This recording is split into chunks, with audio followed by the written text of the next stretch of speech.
거룩한 교회를 세우려는 열정, 거룩한 교회를 세우려는 열정, 이런 제목으로 함께 은혜를 나누겠습니다. 다 저를 보십시오.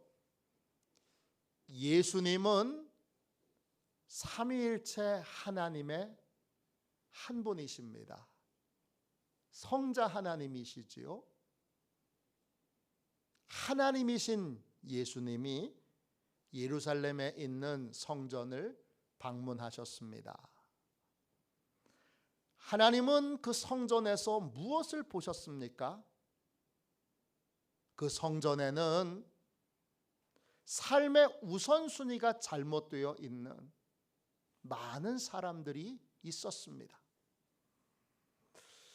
성전에 와서 품어야 될 참된 소망은 모두 잃어버리고 헛된 것에 마음을 빼앗긴 그러한 사람들이 있었습니다. 오늘 우리의 교회는 어떻습니까? 하나님이 오늘 우리의 교회를 방문하신다면 뭐라고 말씀하실까요? 우리는 바른 우선순위를 갖고 삶을 살고 있습니까? 우리는 바른 소망을 품고 교회를 섬기고 있습니까? 바른 우선순위를 갖고 산다는 건 구체적으로 어떤 겁니까? 교회를 향한 바른 소망은 무엇입니까? 오늘은 이런 여러 질문에 대한 주님의 대답을 듣겠습니다.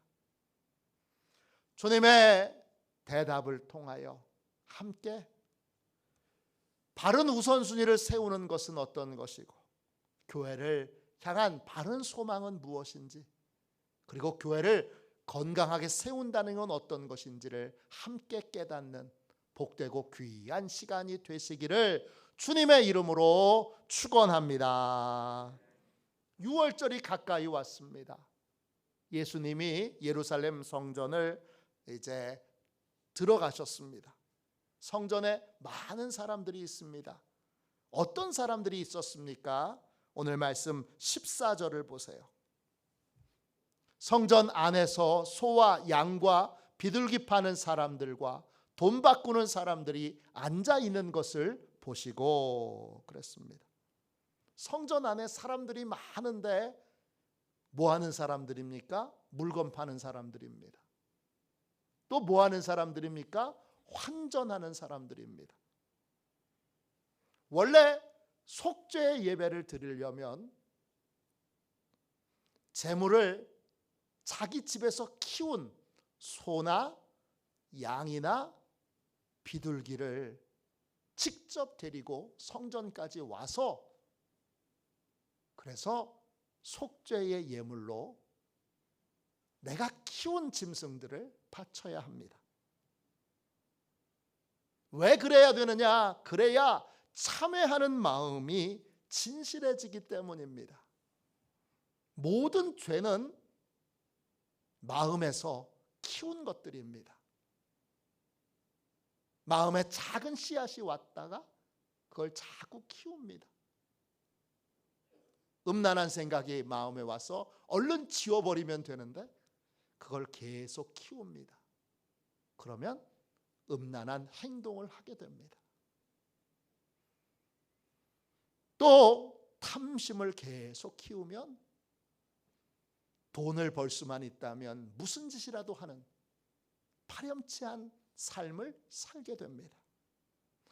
죄는 마음에서 키우고 생각에서 계속 먹이를 줌으로 키워서 그것이 결국 행동으로 나타납니다. 그렇기 때문에 내가 키운 소나 양이나 비둘기를 죽일 때 나는 내가 키운 죄들을 아파합니다.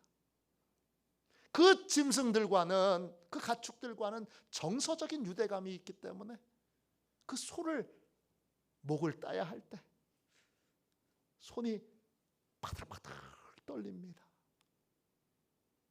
미안하다. 너는 내 죄 때문에 이렇게 죽는다. 비둘기의 목을 비틀 때 미안하다, 미안하다. 온 몸이 사시 떨듯 떨리는 죄에 대한 고통을 느끼면서 참회하는 마음으로 예배를 드리게 됩니다. 그렇게 참회의 예배를 드리던 사람들이 짐승을 자기 집에서 키운 것들을 가지고 오는 것이 힘들어졌습니다. 몸만 힘든 게 아니라 마음이 훨씬 더 힘들지요. 그래서 성전 주변에 있는 사람들이 이제 속죄의 예물을 팔기 시작했습니다. 팔게 되면서 예배는 참 편해졌고 수월해졌는데 참회의 강도는 한없이 약해졌습니다. 돈 주고 산 짐승을 칼로 목을 딴다든지 또 비둘기를 목을 비튼다든지 이런 건 정서적인 유대감이 없기 때문에 그렇게 힘들지 않고 그렇게 괴롭지 않습니다. 산 제물을 가지고서 속죄의 예물을 드리면서 죄에 대해서 아파하고 괴로워하고 힘들어하는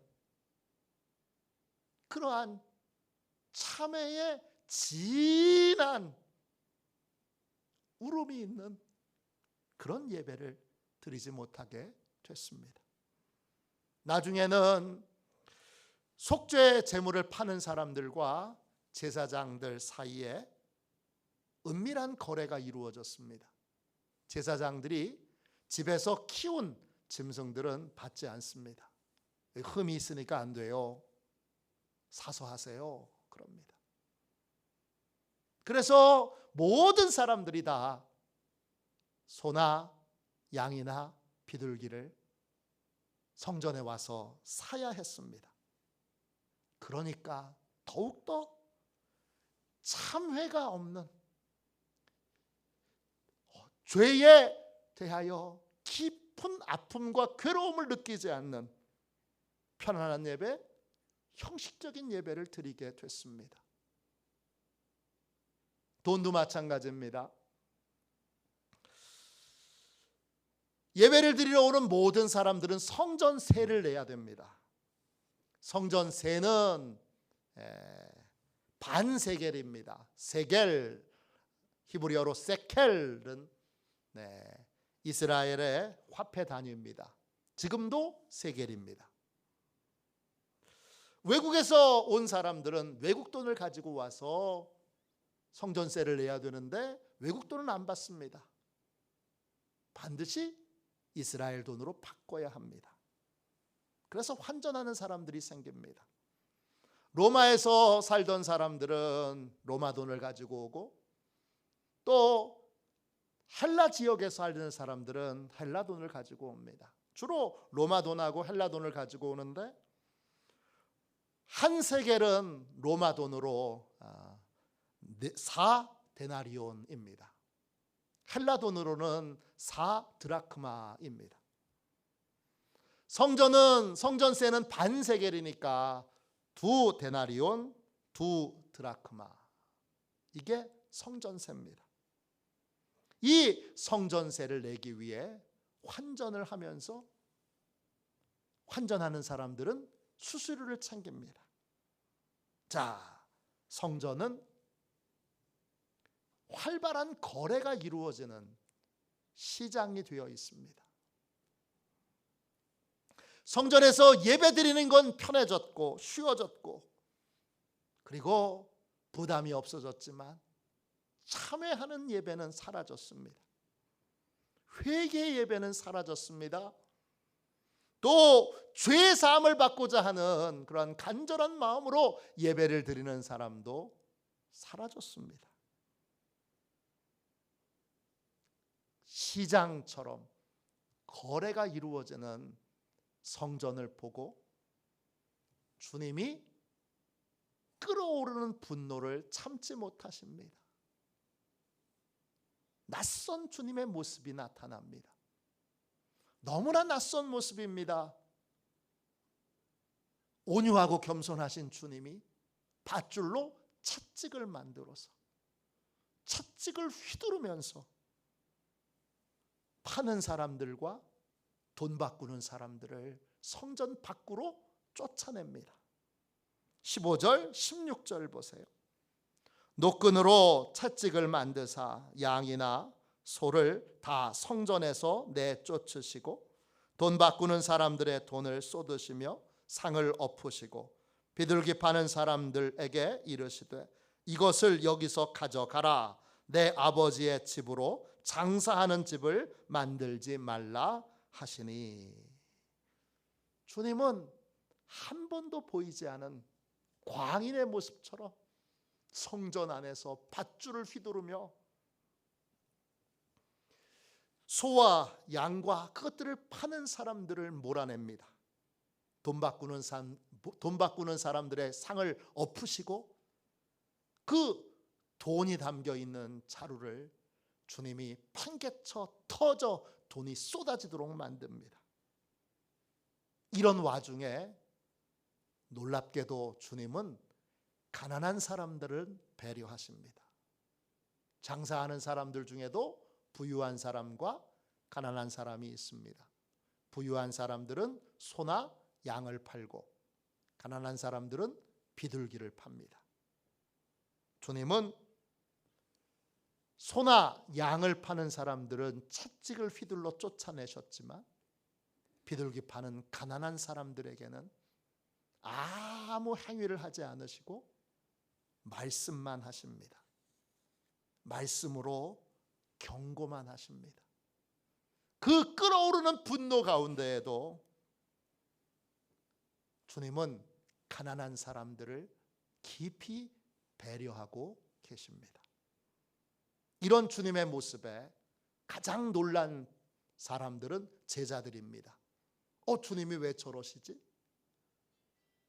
한 번도 본 적이 없는 분노하는 모습, 또 찻집을 휘두르는 모습, 또 상을 뒤엎고 또 자루를 찢고 너무나 충격적인 모습에 제자들은 당황을 합니다. 이때 성령 하나님이 제자들의 마음에 주님이 왜 이런 식으로 행동을 하시는지 그 이유를 말씀으로 깨우쳐 주십니다. 요한복음 2장 17절 말씀 보세요. 제자들이 성경 말씀에 주의 전을 사모하는 열심이 나를 삼키리라 한 것을 기억하더라. 주님에게는 뭐가 있습니까? 주님의 전을 사모하는 열심이 있습니다. 열심, 열정, 이 말은 헬라어로 젤로스입니다. 끓어오르는 감정을 느끼는 거예요. 물이 끓어오르는 것처럼 막 폭발적인 어떤 감정이 느껴지는 게 열정이에요. 뭘 향한 열정이에요? 성전을 향한 열정이에요. 하나님이 세우신 성전이 그 역할과 또 목적대로 잘 쓰임받기를 원하는 열망이, 열정이, 열심이 예수님에게 있습니다. 그리고 그 열심이 예수님을 삼켜버렸습니다. 삼켜버렸다, 이 말이 헬라 말로 카테스티오입니다. 남김없이 끝까지 먹어치우다, 이것입니다. 주님은 성전이 하나님의 뜻대로 온전히 쓰임받을 때까지 그 성전을 변화시키고 성전을 세우는 일을 멈추지 않으실 겁니다. 그 일을 끝까지 지치지 않고 멈추지 않고 그 일을 하실 겁니다. 그게 삼켜버렸다는 뜻입니다. 예수님께 성전은 아버지의 집입니다. 그 집은 하나님의 은혜가 임하는 자리입니다. 회개하는 자에게 용서의 은혜가 임합니다. 찬양하는 자에게 임재의 은혜가 임합니다. 기도하는 자에게 응답의 은혜가 임합니다. 성전은 은혜가 임하는 자리입니다. 그런데 지금 예루살렘 성전은 다른 목적으로 사용되고 있습니다. 지금 성전은 사람들에게 장사하는 집입니다. 성전에서 사람들이 구해야 될 것은 하나님의 은혜인데 은혜는 구하지 않고 눈앞에 이익만을 사람들은 쫓고 있습니다. 성전은 하나님의 은혜가 임하는 장소가 아니라 돈 버는 장소고, 그렇게 함으로 성전에 더 이상 하나님의 은혜가 임하지 않습니다.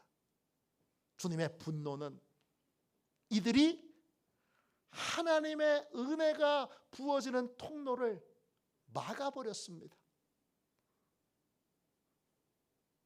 그래서 용서의 은혜도, 응답도, 임재의 은혜도, 문제 해결의 은혜도 임하지 않습니다.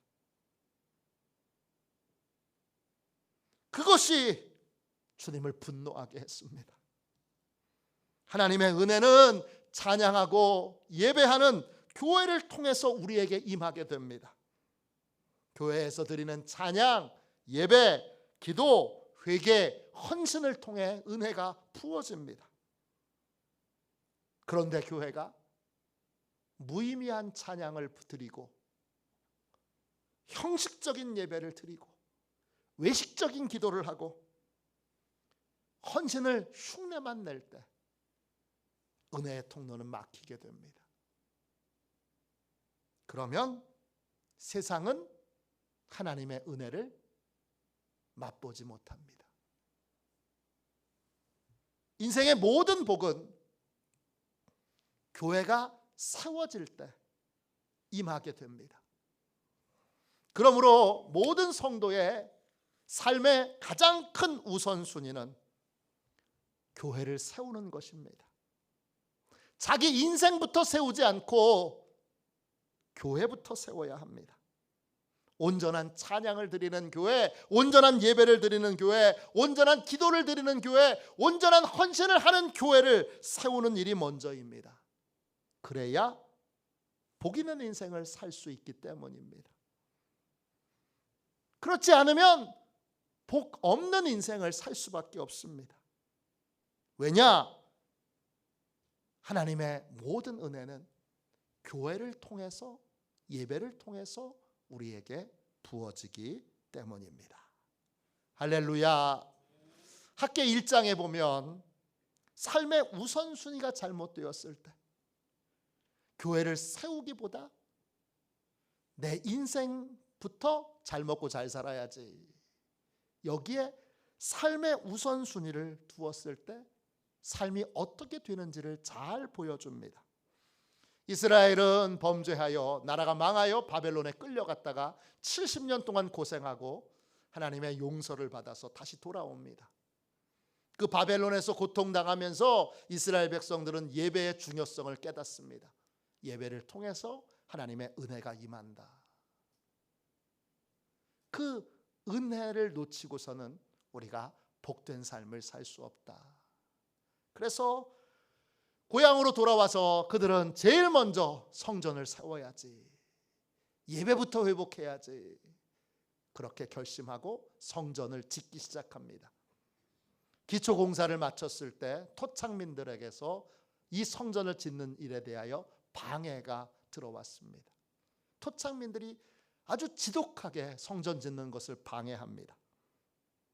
그때부터 이스라엘 백성들은 성전 짓는 일들은 이 토착민을 핑계 삼아서 뒤로 미루고 자기 집부터 짓기 시작합니다. 자기 꿈부터 이루기 위하여 노력하기 시작합니다. 하나님의 교회는 어떻게 되든지 말든지 상관없고 오직 자기 꿈을 이루는 일에, 자기 소망을 이루는 일에 열심으로 노력하게 됩니다. 그 결과가 어떨까요? 이상하게도 그들의 인생은 잘 풀리지 않습니다. 학계는 그들의 인생이 어떤지를 이렇게 소개합니다. 학개 1장 6절입니다. 너희가 많이 뿌릴지라도 수확이 적으며 먹을지라도 배부르지 못하며 마실지라도 흡족하지 못하며 입어도 따뜻하지 못하며 일꾼이 삭슬 받아도 그것을 구멍 뚫어진 전대에 넣음이 되느니라. 큰 꿈을 가지고 씨를 많이 뿌려도 거둔 게 적습니다. 많이 먹어도 만족함이 없습니다. 술을 마셔도 취하지 않습니다. 옷을 입어도 따뜻하지 않습니다. 취직을 해서 월급을 받아도 월급이 다 어디로 새 나가는지 한 푼도 없습니다. 하나님은 이스라엘 백성들에게 너희의 삶을 정직하게 살펴보라고 말합니다. 교회가 어떻게 되든지 상관없이 교회를 세워야 되는 사명은 다 팽개쳐버리고 자기 인생의 끝만을 추구하는 그 삶의 결국이 어떤 것인가를 똑똑히 보라고 말씀하십니다. 그들의 인생은 비참해졌습니다. 왜 비참해졌습니까? 수많은 노력을 하고 수많은 애를 쓰는데 그 모든 수고와 애씀이 다 헛수고가 됐습니다. 왜 그렇습니까? 은혜가 사라졌기 때문입니다. 학개 1장 9절부터 11절입니다. 너희가 많은 것을 바랐으나 도리어 적었고 너희가 그것을 집으로 가져갔으나 내가 불어버렸느니라. 나 만군의 여호와가 말하노라. 이것이 무슨 까닭이냐? 내 집은 황폐하였으되 너희는 각각 자기의 집을 짓기 위하여 빨랐음이라. 그러므로 너희로 말미암아 하늘은 이슬을 그쳤고 땅은 산물을 그쳤으며 내가 이 땅과 산과 곡물과 새포도주와 기름과 땅의 모든 소산과 사람과 가축과 손으로 수고하는 모든 일에 한제를 들게 하였느니라. 사람들은 많이 거두기를 바라지만 수고는 많이 하지만 거둔 것은 초라합니다. 그 초라한 걸 집으로 가져다가 보관하려고 하는데 하나님이 훅 하고 풀어버리십니다. 왜 그렇게 하셨느냐? 하나님 왜 그렇게 하셨어요? 그랬더니 하나님이 피를 토하며 말씀하십니다. 교회는 폐허가 되어 있는데 기초공사만 해서 여러분 개가 지나가다가 똥 싸고 고양이가 지나가다 오줌 싸고 새똥이 떨어지고 그렇게 성전은 폐허가 되어 있는데 사람들은 교회가 성전이 세워지든 말든 자기 집 짓는 데에만 자기 인생을 세우는 데만 열심을 냈기 때문입니다. 그렇기 때문에 은혜의 통로가 막혔습니다. 하나님이 하늘에서 내리는 이슬을 막아버리십니다. 더 이상 이슬이 내리지 않습니다. 땅은 곡식을 내지 않습니다. 수고한 모든 것에는 한재가 들었습니다. 한재라는 것, 가뭄 때문에 생겨나는 재앙입니다. 모든 게 다 말라버리는 겁니다. 다 말라버렸습니다. 우리는 성도입니다. 우리는 우리의 실력으로 사는 사람들이 아니고 하나님의 은혜로 사는 사람들입니다. 하나님의 은혜로 합격하고 하나님의 은혜로 취직합니다. 하나님의 은혜 없으면 아무것도 할 수 없는 것이 성도의 삶입니다. 그러니까 무엇이든지 은혜가 중요합니다. 그런데 그 은혜는 교회를 통해서만 우리에게 임하게 됩니다. 그러니까 교회부터 세워야 합니다. 교회부터 건강하게 세울 때, 예배부터 건강하게 세울 때 우리 인생에 하나님의 은혜가 임하게 됩니다. 이것이 삶의 바른 우선순위입니다. 내가 복을 받으려면 교회부터 건강하게 세워야 합니다. 교회부터 바르게 세워야 합니다. 바른 예배, 바른 찬양, 바른 기도, 바른 말씀, 바른 전도, 바른 헌신이 있는 교회로 세워야 합니다. 무엇보다 그 일에 앞장서야 되고 그 일을 먼저 해야 됩니다. 그래야 내 삶이 복 있는 삶이 됩니다. 미국에서 목회하시는 선배 목사님이 제게 글을 하나 보내주셨습니다. 저하고 연세대학교 대학원에서 같은 방을 썼던 선배님이신데 대학원 졸업하고 나서 바로 미국에 가셔서 미국에서 나머지 생애를 목회하고 계십니다. 그분의 칼럼의 내용은 이런 겁니다. 오늘날의 미국은 과거와 같지 않습니다. 과거의 미국은 말 그대로 세계 최강국이었습니다. 그때 미국 국민의 우선순위는 교회가 첫 번째고 그 다음이 가정이고 일이고 그 다음이 맨 마지막이 취미였는데 취미는 고작 낚시하는 정도였습니다. 이렇게 우선순위가 세워졌을 때에는 미국은 경제적, 도덕적, 영적, 군사적으로 세계 최강대국이었습니다. 시간이 흘러 사람들의 우선순위가 달라졌습니다. 국민들의 우선순위가 어떻게 바뀌었느냐? 일이 첫 번째가 됐습니다. 그리고 그 뒤에 교회가 오고 그리고 나서 취미와 오락이 강해졌습니다. 그때부터 미국이란 나라가 조금씩 흔들리기 시작했습니다. 예전같이 힘을 발휘하지 못합니다. 그러다가 우선순위가 완전히 뒤바뀌게 되었습니다. 현재 미국 사람들의 우선순위는 취미와 오락이 첫 번째입니다. 주말에 뭐 하세요? NBA 농구 보러 갑니다. 메이저리그 보러 갑니다. 미식축구 보러 갑니다.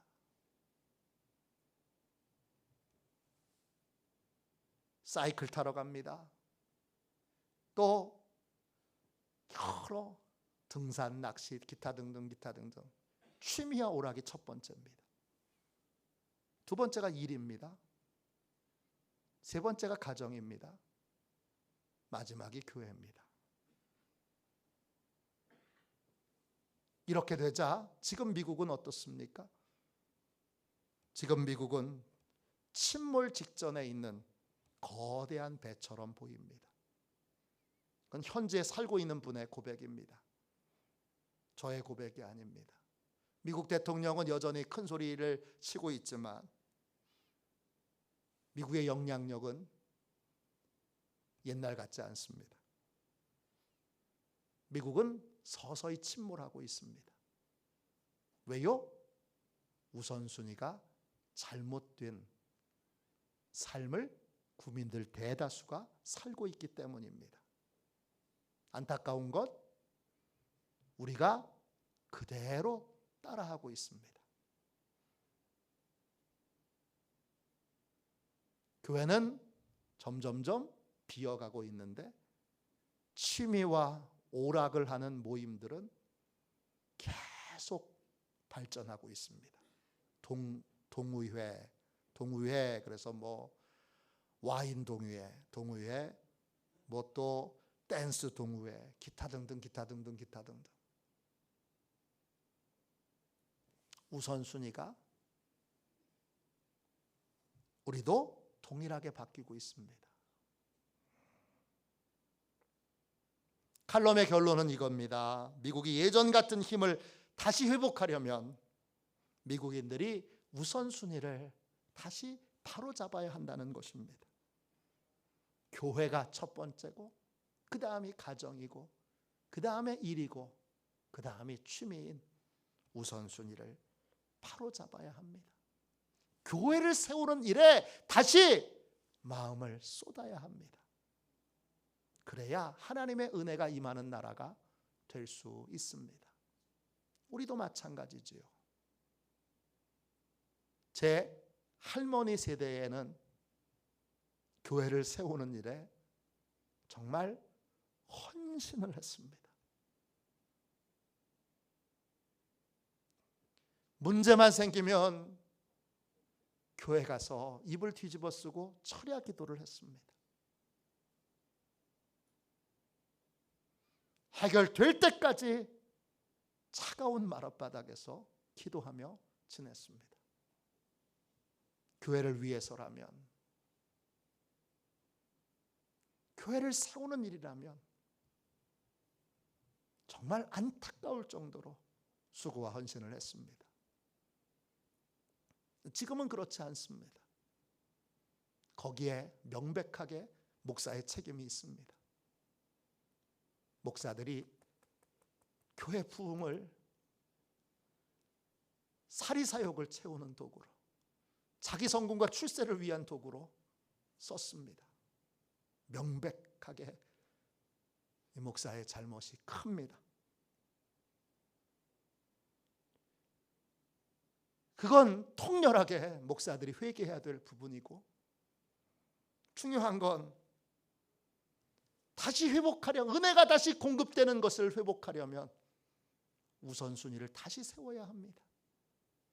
성도들이 말합니다. 이젠 목사들한테 더 이상 안 속아. 목사들한테 안 속는 것으로 끝나면 좋은데, 거기서 끝나는 것이 아니라 하나님의 은혜가 사라진 고통의 삶이 우리를 기다리고 있습니다. 어떻게 해야 됩니까? 다시 우선순위를 바로잡아야 합니다. 다시 교회를 세우는 일부터 시작해야 합니다.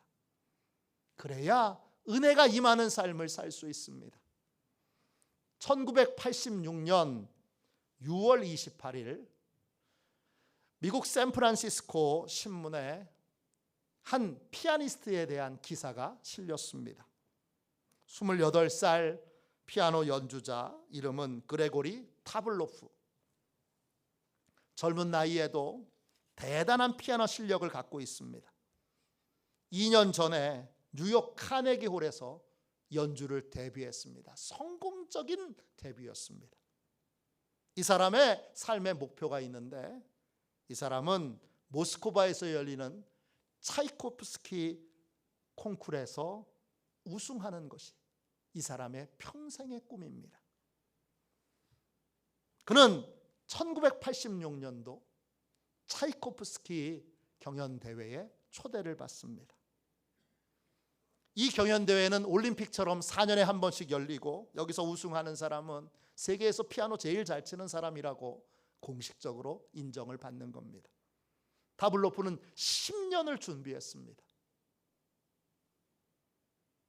오직 이 대회만 보고 연습하고, 이 대회를 위하여 러시아 말까지도 공부했습니다. 그런데 대회 하루 전날 점심을 먹다가 벌이 새끼손가락을 뭅니다. 새끼손가락을 쏩니다. 그래서 새끼손가락이 퉁퉁 부어서 감각이 마비됐습니다.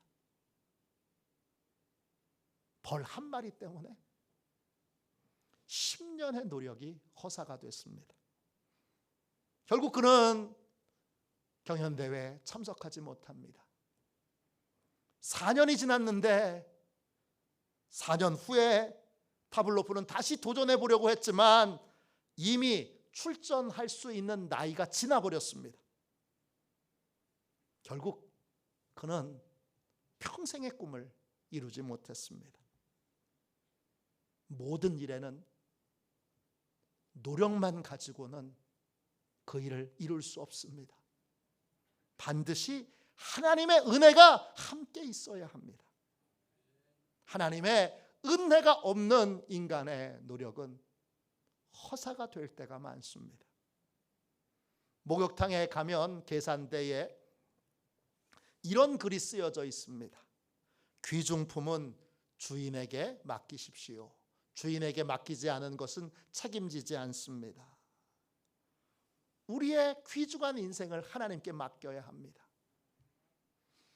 하나님께 우리의 인생을 맡기는 시간이 예배 시간이고, 하나님께 내 인생을 맡기는 장소가 교회입니다. 교회가 먼저 바로 서야 합니다.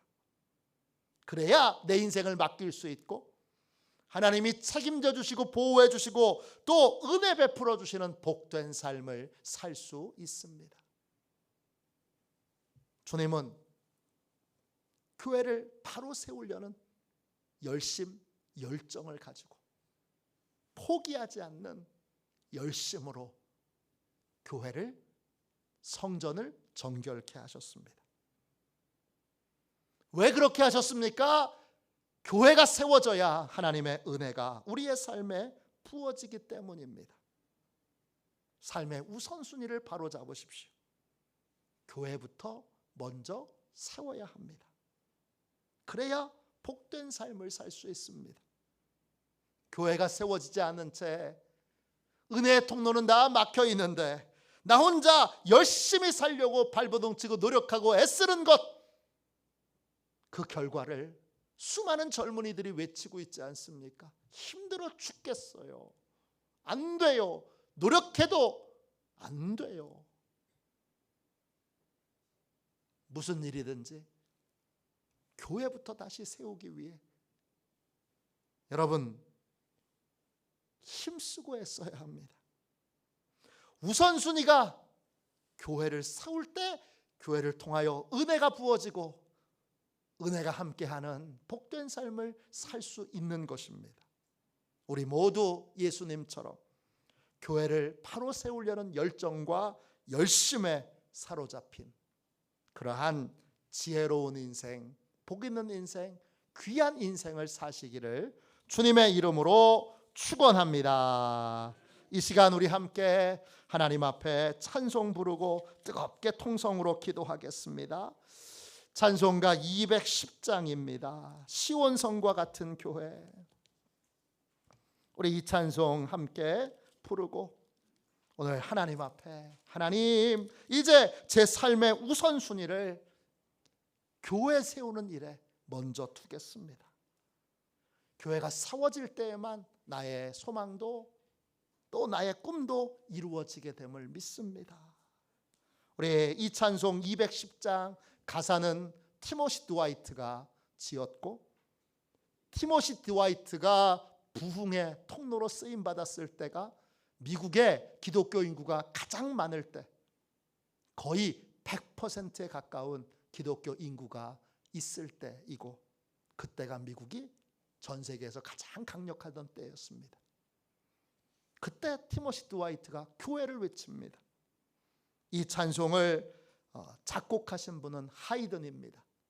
하이든의 노래에 가사를 붙여서 교회를 노래한 이 찬송 함께 부르고 우리 뜨겁게 해. 주여 이제 제 인생의 우선순위를 교회를 바로 세우는 일에 두겠습니다. 교회부터 세우겠습니다.